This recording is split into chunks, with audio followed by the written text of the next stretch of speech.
Dennis Schroeder. And I said this last week. I'm like, wow, that's like a huge move for a defending champ to massively upgrade from a position point guard that can run the show. And then they add Montrezl Harrell.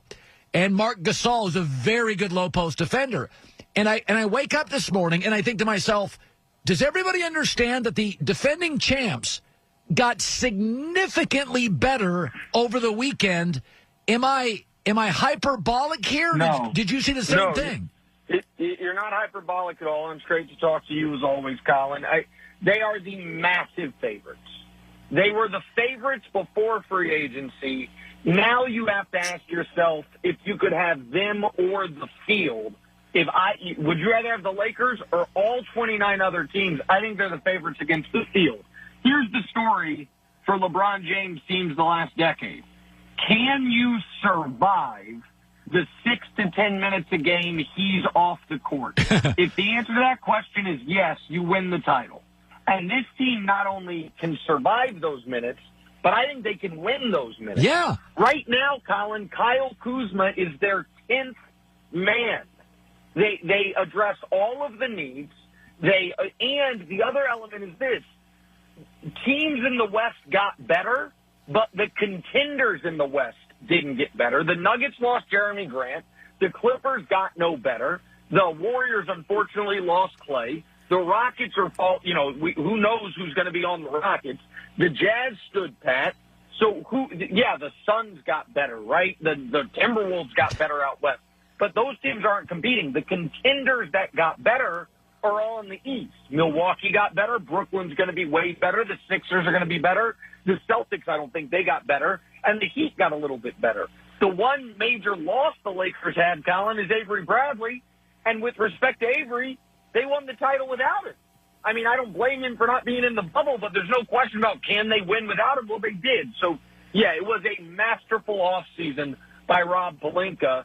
And the Lakers, I would be, barring an injury, I would be shocked if they don't win the title, and I'm saying that before the season even starts. No, I felt the same thing, and I did yesterday. I had 9 guys. I said this generally, and you put it better, but I looked at it and I thought, LeBron could not play, and they could win a game because with AD and Marc Gasol and Harrell, they're big enough, and they've got enough perimeter guys they could score. So I agree with you. I will ask you this. Can I add one thing quick on Harrell? Listen, Harrell has some limitations, and he wasn't on his best in the bubble. I think some of that was the rust, and some of that was the loss of his grandmother, which really seemed to affect him. But Harrell's biggest weakness is he is not a rim protector at all, and he's a bad defensive player. The Clippers could not cover up for that because they had no other rim protection. You know how you cover up for that? Playing with Anthony Davis. And so when Anthony Davis doesn't like playing the 5, right? So he's going to be on the court a lot with either Gasol or Harrell. What teams typically try to do is put their center on Anthony Davis, and then what teams would do last year is put their power forward on Dwight or JaVale and essentially say, if you want to run post-ups to Dwight or JaVale because you have a size advantage, fine.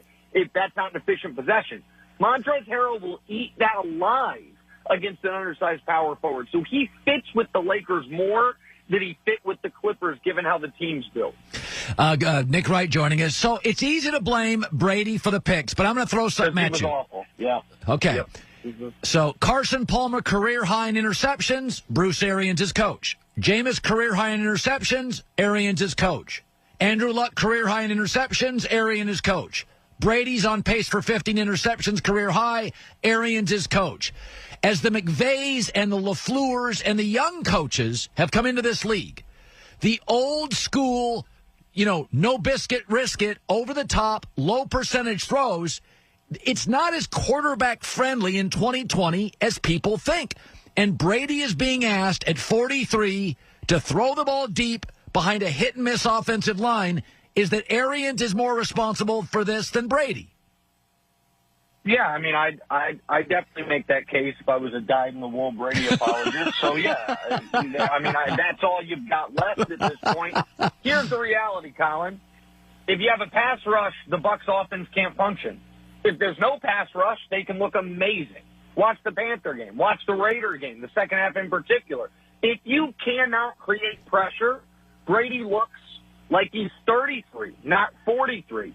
But the moment there's pressure, even the tiniest glimpse of it, and I don't blame him, the guy's not in the business of getting hit anymore. That game-sealing interception, he wasn't even pressured, but his center had just gone out of the game. I think he anticipated the pressure and got rid of that football. And I am old enough to remember when, if you are giving the ball back to Tom Brady with 2 minutes left, down, up only 3, your best-case scenario is overtime. And instead, Brady had a minute 50, 2nd and 10 with a timeout in his pocket, 25 yards from field goal range, and he punted it to Tampa Bay. And he could have had a 3rd interception in that game that was dropped. He had a fumble in the end zone that somehow was called an incomplete pass. Their best offense was trying to bait the refs into calling pass interference penalties. I mean, listen, man, if there's a pass rush, the Bucs are going to lose. And that doesn't even get to. I'd love to hear. I didn't hear the beginning of the show. I assume you led with it. An evisceration of Tom Brady for once again snubbing the opposing quarterback. I mean, is there sportsmanship dead in America? What's happening down there? I didn't even notice. So he didn't shake Goff's hand last night? Again, you didn't notice. So listen, here's what we know about Tom Brady. When he wins the Super Bowl, he shakes hands. He shook Goff's hand after that Super Bowl. The 3 Super Bowls he's lost, he didn't shake Eli's hand. He didn't shake Eli's hand. Then he didn't shake Foles' hand. This year, he didn't shake Foles' hand. He was like, no, I only really do that with guys I have a relationship with, despite the fact that when they beat Justin Herbert, they had a nice, long, warm embrace at midfield, even though he met Herbert that morning. And then last night, he pouts and sulks and storms off the field after a loss. So, listen, I gave him a pass for the Foles one, because if you remember, that was he didn't know what down it was game.